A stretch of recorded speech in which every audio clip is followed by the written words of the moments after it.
Some yarns just belong together. When we first were introduced to Berroco's Mochi and Artesia, while they're great alone, I just couldn't help but see them together in a project. I played around with different things. My concept was just something wrap around you, warm, cozy to wear, kind of like wearing a blanket. But my first attempts looked like a blanket, and we didn't want that. Then I realized that the perfect project was already lurking in our archives. We had designed a flip coat several years ago, probably 15 years ago. Mom had designed out of mohair, and it was perfect. So I revamped it for these yarns, and voila. What I love most about this project is that it is something a very brand new beginner can do. I have a tutorial that's going to follow this that will show you and walk you through all the little things that are different you might need to know for when we use a crochet cast on. The reason why is the first piece you do is basically like a long garter stitch scarf. It goes right across the back here.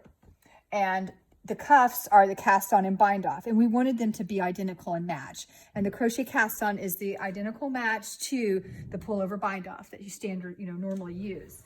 So that's the first piece. If you can make a garter stitch scarf, you can do this piece in the crochet cast on, which I'm going to show you here in just a second. Super easy to do. The next thing you do is sew a small seam under each arm for the sleeve. And the nice thing about garter stitch is it is a flat seam, so it's like there's no seam at all. And it's not hard to do either, which I'm also going to show as well. So you can't even tell there's a seam in this thing. And then the last trick that you need to know is how to pick up and knit. Not hard. I'm going to show you how. You pick up and knit, and this is where this collar comes in. You pick up and knit a big piece around. And that's how it makes the coat. That's all you need to know. The other cool thing about this project is there's two ways to wear it. You can wear it as a longer jacket with a narrow collar like this, and the sleeves can cuff up or not, just depending on how you want to wear them. You can even tack them up, or, hence the name, you flip it around. You turn the whole coat around and get it styled on her here. It becomes a short jacket, where's the sleeve, with a wide collar. It helps when the mannequin has arms, but you get the general idea. Short jacket, wide collar. One coat, two looks, and here's how you do it. You'll need a crochet hook for the crochet cast on. The exact size does not matter, but it should be somewhere comparable to your knitting needle size.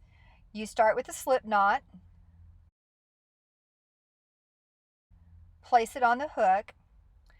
With the yarn held behind the knitting needle, wrap the yarn around the hook and pull through the loop on the hook. Return the yarn behind the knitting needle, wrap the yarn around the hook and pull through the loop. Repeat across.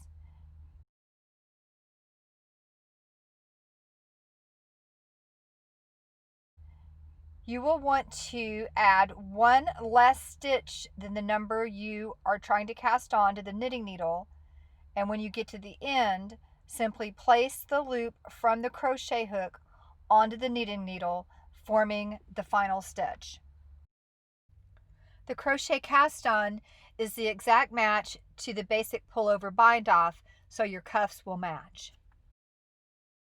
To ensure that your sleeves are the same length, count the number of rows to the first marker and then make the last part of the sleeve the same length.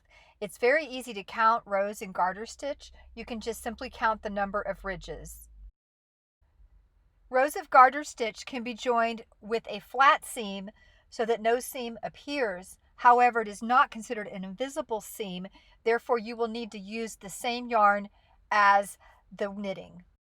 When you work the seam on the left side, you will pick up the very edge loop from each ridge.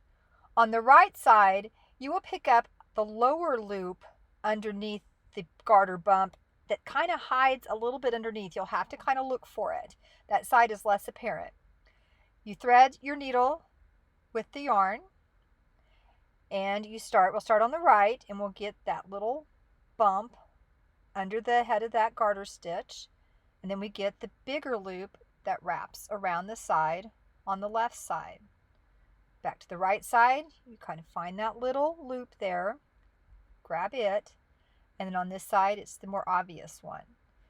You continue working back and forth in this manner. Don't worry about tightening up the yarn. You can do that every so often. Small loop underneath, the big loop on the side. The small loop underneath, the big loop on the side. Every now and then stop and tighten. Make sure it's not gathered. And there's your flat seam.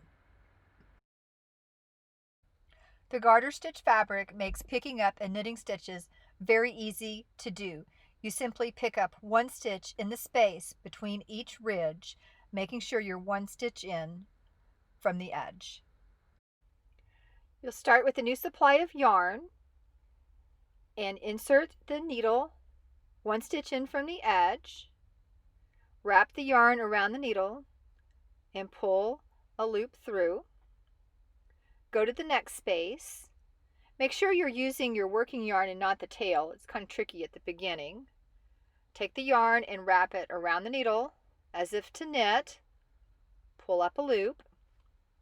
Go to the next space. Make sure you stay one stitch in from the edge. When you're one stitch in from the edge, two loops will appear on the tip of the needle.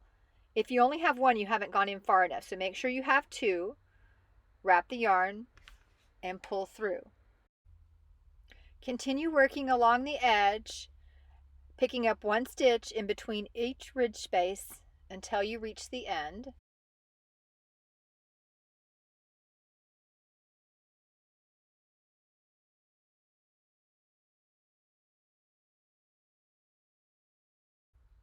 You now have stitches on the needle ready to go.